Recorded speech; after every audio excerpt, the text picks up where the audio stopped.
नमस्कार दोस्तों, आज के MS एक्सेल के ट्यूटोरियल वीडियो में हम इंसर्ट में जाकर पिक्चर ऑप्शन को सीखने वाले हैं। पिछली बार हमने अपना टेबल का जो ऑप्शन था वो कंप्लीट कर लिया था। आज हम पिक्चर पर हैं। देखने में पिक्चर ऑप्शन बड़ा सिंपल लगता है कि हमें यहाँ से सिर्फ इंसर्ट करा देना है पिक्चर को, लेकिन अभी जो अपडेटेड ये MS एक्सेल या MS ऑफिस जो अपडेटेड आया है, इन सभी में पिक्चर के बहुत ढेर सारे ऑप्शन आपको दे दिए जाते हैं। अब पहले हमें क्या करना पड़ता था, कोई इमेज फ़ोटोशॉप में जाके एडिट करके फिर यहाँ पर लानी पड़ती थी। अब वो सारे काम आप यहाँ एक्सेल में कर सकते हैं। इसके लिए आपको फ़ोटोशॉप जाने की ज़रूरत नहीं। फ़ोटोशॉप नहीं भी आता है तो भी आप ये सारे काम आसानी से कर पाएंगे। कैसे यूज़ करेंगे इस पिक्चर ऑप्शन को, आइए आज के वीडियो में हम ये सीखते हैं। तो सबसे पहले हमें पिक्चर पर क्लिक करना है। इंसर्ट में गए, इंसर्ट में पिक्चर पर क्लिक करना है और क्लिक करने के बाद हमें वो सोर्स दे देना है जहाँ पर हमारी एक इमेज, हमें जहाँ से इमेज लेनी है। तो हम एक इमेज ले लेते हैं। मान लीजिए ये इमेज हमने ले ली। अब ये इमेज हमने ले ली, चूँकि यहाँ देखिए चारों तरफ सिलेक्शन एरिया आ रहा है, इसको हम यहाँ से पकड़कर ड्रैग करके छोटा भी कर सकते हैं। तो इस तरह से हम कोई इमेज यहाँ पर इंसर्ट करा सकते हैं। अब देख रहे हैं आप इसमें चारों तरफ बॉर्डर नहीं है। बॉर्डर अगर नहीं है तो इसका मतलब ये हुआ कि ये जो इमेज है ये PNG फाइल है। अब बॉर्डर के लिए हमें JPG फाइल चाहिए होती है जिसमें बॉर्डर होता है। ठीक है, तो ये हो गया। अब हमें क्या करना है, जैसे ही आपने इंसर्ट करा दिया तो यहाँ पर देखिए पिक्चर टूल में फॉर्मेट का ऑप्शन आ गया और ये पिक्चर टूल में बहुत ढेर सारे ऑप्शन आपको मिल गए। ये सारे ऑप्शन हम एक एक करके सीखने वाले हैं, फटाफट सीखेंगे इनको और बहुत ईजी है, आपको आसानी से समझ में आ जाएगा। तो ये है पहले रिमूव बैकग्राउंड। अब चूँकि हमने जो इमेज ली है उसका बैकग्राउंड पहले से ही रिमूव है, लेकिन यहाँ पर ये कह रहा है रिमूव बैकग्राउंड। मतलब क्या कर सकते हैं आप, यहाँ पर अपनी इमेज का बैकग्राउंड रिमूव कर सकते हैं। तो एक काम करते हैं, हम दोबारा से एक इमेज इंसर्ट करा लेते हैं जिसमें बैकग्राउंड भी हो। तो उसके लिए हम यहाँ पर कोई इमेज देख लेते हैं जिसमें बैकग्राउंड होना चाहिए, और बैकग्राउंड होगा तो फिर हम यहाँ पर वो चीज़ें आसानी से सीख पाएंगे।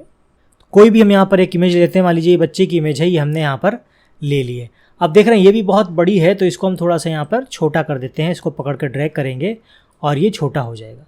तो ये आप देख पा रहे होंगे आसानी से। तो ये हो गया। अब उसके बाद पिक्चर ऑप्शन में हमारे पास रिमूव बैकग्राउंड का ऑप्शन मिल गया। यहाँ पर हम इसको क्लिक करेंगे। जैसे ही आप क्लिक करेंगे तो एरिया दिखा रहा है, इतना एरिया को ये कर रहा है, तो हम इसको सिलेक्शन को थोड़ा बढ़ा सकते हैं और बढ़ा देंगे तो एरिया सिलेक्ट कर लेगा और उतना सबका बैकग्राउंड हटा देगा। यहाँ पर देखिए क्लियर से दिखा रखा है इसने बैकग्राउंड रिमूव करने का। तो हमें यहाँ पर लिख रखा है मार्क एरिया टू कीप, मतलब इसमें कौन कौन सा एरिया आपको रखना है उसको आपने मार्क कर देना है। अगर आप चाहें तो इसको मार्क कर सकते हैं। मान लीजिए कोई चीज़ सिलेक्शन नहीं आ पा रही है तो वो चीज़ आप यहाँ पर मार्क कर सकते हैं। और इस तरह से, जैसे मान लीजिए ये हमारे पास मार्क है, तो इस तरह से हम मार्क यहाँ पर कर सकते हैं। ठीक है, और यहाँ पर मार्क एरिया टू रिमूव, यहाँ पर हम रिमूव करने वाले एरिया को मार्क कर सकते हैं। ये कीप चेंजेस, तो हमें क्या करना है, अभी हमारा एरिया सिलेक्टेड है, सब कुछ ओके है, तो यहाँ पर हम कीप चेंजेस कर देंगे और हमें बैकग्राउंड हमारा रिमूव हो जाएगा। कीप चेंजेस करते ही हमारा बैकग्राउंड यहाँ पर देखिए रिमूव हो गया। तो इस तरह से आप अपना बैकग्राउंड रिमूव कर सकते हैं।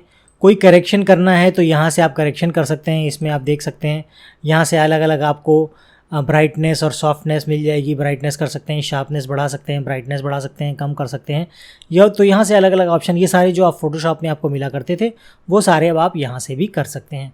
कलर में जाकर भी कलर सैचुरेशन यहाँ पर दे रखा है, वो भी आप कर सकते हैं। जैसे ब्लैक एंड वाइट है, यहाँ पे कलर में आके आप अलग अलग कलर्स का सैचुरेशन चूज़ कर सकते हैं।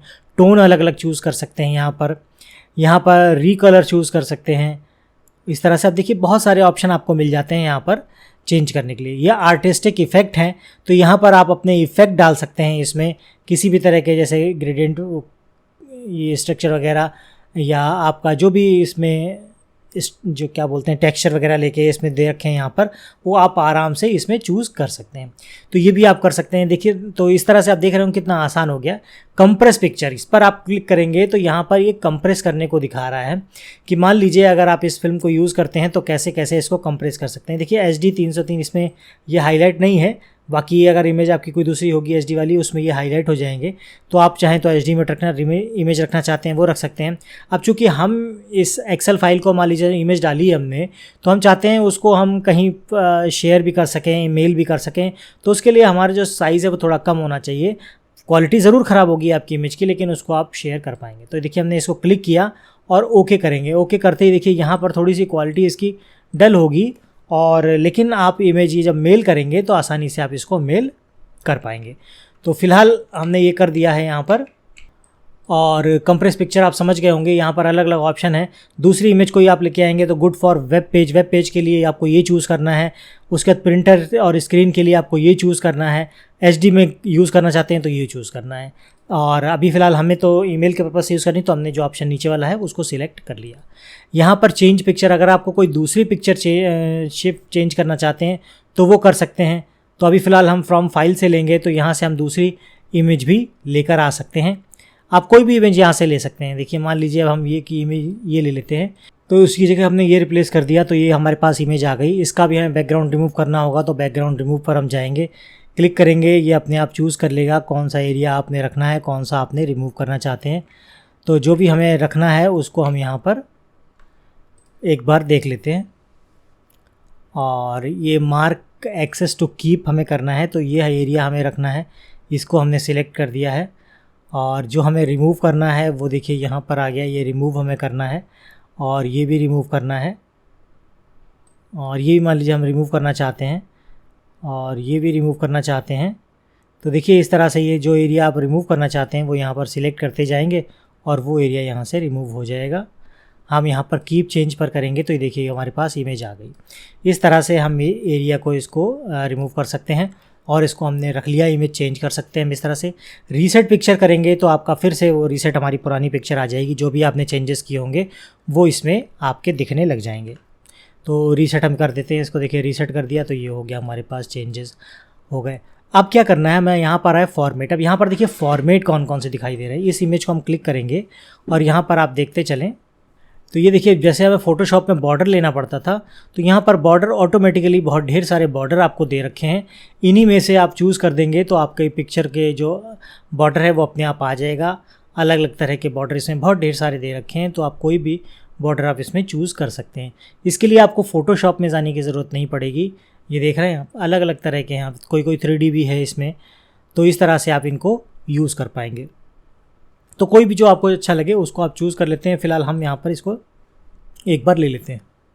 इसके बाद पिक्चर बॉर्डर पर आएंगे, तो कि यहाँ पर पिक्चर बॉर्डर दे रखा है यहाँ पर, और हम यहाँ से कोई बॉर्डर अलग कलर का हम चाहें तो वो चूज़ कर सकते हैं, जो भी आप चाहें वो चूज़ कर सकते हैं। पिक्चर इफ़ेक्ट यहाँ पर है, तो ये है प्रीसेट में देखिए आप कौन कौन से प्रीसेट आप यहाँ पर ले सकते हैं। इस तरह के प्रीसेट यहाँ पर अवेलेबल हैं। शेडो में अगर आपको कोई शेडो देनी है तो देखिए इस तरह की ढेर सारी शेडोज़ यहाँ पर आ रही हैं, आप वो बहुत सारी शेडोज़ यहाँ पर दे रख सकते हैं। रिफ्लेक्शन के इफ़ेक्ट आ रहे हैं, जैसे देखिए नीचे रिफ्लेक्ट होकर दिख रहा होगा यहाँ पर, तो इस तरह से आप करेंगे तो रिफ्लेक्शन इफ़ेक्ट इस पे दिखेंगे आपको। ग्लो अगर देखना है तो यहाँ से देख सकते हैं, तो ग्लो आ जाएगा। सॉफ्ट एज अगर आपने करने हैं तो यहाँ पर जाएंगे तो एज सॉफ्ट होते चले जाएंगे। बबल इफ़ेक्ट में देखिए यहाँ पर बबल इफ़ेक्ट भी दे रखे हैं, तो आप चाहें तो यहाँ से वो भी दे सकते हैं। 3D रोटेशन, यहाँ पर 3D में रोटेट करके आपको दिखाया गया है किस तरह से 3D में इमेज दिख रही है। तो ये सारे आप यहाँ से इफ़ेक्ट दे सकते हैं बहुत सारे, और बहुत सुंदर से इफ़ेक्ट है यहाँ पर, और वो सारे काम आप यहाँ से कर पाएंगे। पिक्चर लेआउट की बात करें तो यहाँ से पिक्चर लेआउट आ जाएगा, आप इस तरह से पिक्चर ले सकते हैं, साथ में टेक्स्ट आ जाएगा। तो ये पिक्चर लेआउट यहाँ पर सुंदर सा आप बना सकते हैं और इस तरह से अपनी पिक्चर और लेआउट को तैयार कर सकते हैं। ब्रिंग फॉरवर्ड यहाँ पर आता है, ब्रिंग सेंड बैकबोर्ड है, सिलेक्शन पैन है, ये 3 ऑप्शन है। ये तीनों ऑप्शन, मान लीजिए 2 तरह की इमेज आप यूज़ कर रहे हैं, 3 हैं, 4 हैं, तो ये इमेज पीछे है, आप चाहते हैं इस इमेज को आगे लेके आना है, तो इस पर क्लिक करेंगे, सेंड ब्रिंग फॉरवर्ड पे आएंगे तो ये देखिए इमेज सामने आ गई। अब यही हम करना चाहते हैं कि ये इमेज हमारी बैक में चली जाए, तो सेंड बैकवर्ड पर क्लिक करेंगे तो ये इमेज हमारी बैकवर्ड चली गई। सिलेक्शन पैन में जाएंगे तो इस तरह से हमारे पास 2, 4, 6 जितनी भी इमेज हैं, तो यहाँ से हम इसको ड्रैग करके भी ऊपर नीचे ले जा सकते हैं। देखिए ऊपर आ गई, और इसको पीछे ले जाएंगे तो ये पीछे चली गई। तो यहाँ से ये सारे काम कर सकते हैं। अलाइन पर आप बात करेंगे तो snap to grid, snap to sharp और व्यू, ग्रिड लाइन, ये सारे ऑप्शन आपको यहाँ पर मिल जाएंगे। उनसे भी आप मतलब सेट कर सकते हैं, अपनी अलाइन कर सकते हैं इमेज को, अलाइन लेफ़्ट, अलाइन राइट, इस तरह से। हमारी दोनों को सिलेक्ट कर दिया आपने तो अलाइन पे जाएंगे, अलाइन लेफ़्ट, अलाइन राइट एक साथ आप कर सकते हैं। तो ये सारे काम अलाइन के रूप में आपको मिल जाएंगे। ग्रुप है, पिक्चर को ग्रुप कर देंगे तो दोनों एक साथ ग्रुप बन जाएंगे और इमेज को मूव कराने में आपको आसानी होगी। रोटेट पे जाएंगे तो इस इमेज को रोटेट कराने के लिए आपको रोटेट 90 डिग्री, वर्टिकली, इस तरह से हॉरिजॉन्टल, आप जो भी आप मोर रोटेशन में चाहेंगे तो यहाँ पर आपको ढेर सारे ऑप्शन मिल जाएंगे। रोटेशन में आप यहाँ पर डिग्री सिलेक्ट कर दीजिए, उतनी डिग्री पर वो आपका मूव कर जाएगा। इसी तरह से यहाँ पर एक क्रॉप का ऑप्शन आपको मिल जाता है। क्रॉप पर जाएंगे, क्रॉप टू शेप पर जाएंगे तो इतने सारे शेप आपको दिख रखे हैं। इन शेप्स में आप अपनी इमेज को क्रॉप कर सकते हैं। जैसे ये है तो ये उस शेप में क्रॉप हो जाएगी, और नहीं तो आप सिंपली आप क्रॉप में जाएंगे तो आप इस पर जाके यहाँ से क्रॉप कर सकते हैं। तो यहाँ पर हमने जैसे क्रॉप पे सिलेक्ट किया, देखिए क्रॉप का ऑप्शन यहाँ पर बन के आ गया, और जिस हिसाब से हमें जितना एरिया क्रॉप करना है उतना हम सिलेक्ट करेंगे और वो यहाँ पर क्रॉप हो जाएगा। तो इस तरह से हम इस एरिया को इतने हिसाब से क्रॉप कर सकते हैं। और यहाँ पर आ जाएं हम तो देखिए एस्पेक्ट रेशियो में अगर आपको क्रॉप करना है तो वो रेशियो यहाँ पर दिखाई दे जाएगा। फिट करना है, फिल करना है, जो भी करना है वो सारा काम यहाँ पर आप कर पाएंगे। हाइट कितनी, विड्थ कितनी रखनी है वो यहाँ से आप दे सकते हैं इसको डिसाइड करके। मान लीजिए 15 हमें देनी है, 15 सेंटीमीटर बाई 15 सेंटीमीटर करना है तो 15 सेंटीमीटर कर देंगे। तो यहाँ से ये हमारे साइज़ को यहाँ पर ये फिट कर देगा। तो इस तरह से आप अपने जो इमेज है उसको रीसाइज़ कर सकते हैं, क्रॉप कर सकते हैं। बहुत ढेर सारे ऑप्शन आपको यहाँ पर मिल जाते हैं। फीचर्स का इस्तेमाल करके उनको आसानी से आप एडजस्ट कर सकते हैं, रिसाइज़ कर सकते हैं, क्रॉप कर सकते हैं, और अपने एक्सेल के वर्क के लिए आप उस इमेज को इस्तेमाल कर सकते हैं। आशा करता हूँ आज की जानकारी आपके काफ़ी काम की रही होगी और वीडियो में बताई गई सारी जानकारी आपको ठीक से समझ में आ गई होगी। वीडियो से संबंधित कोई सवाल है तो नीचे कमेंट कर सकते हैं। चैनल पर नए हैं तो इस तरह के वीडियो देखने के लिए चैनल को सब्सक्राइब कर सकते हैं। आज के वीडियो में फ़िलहाल इतना ही। मिलते हैं अगले वीडियो में ऐसी ही किसी नई जानकारी के साथ। तब तक के लिए जय हिंद।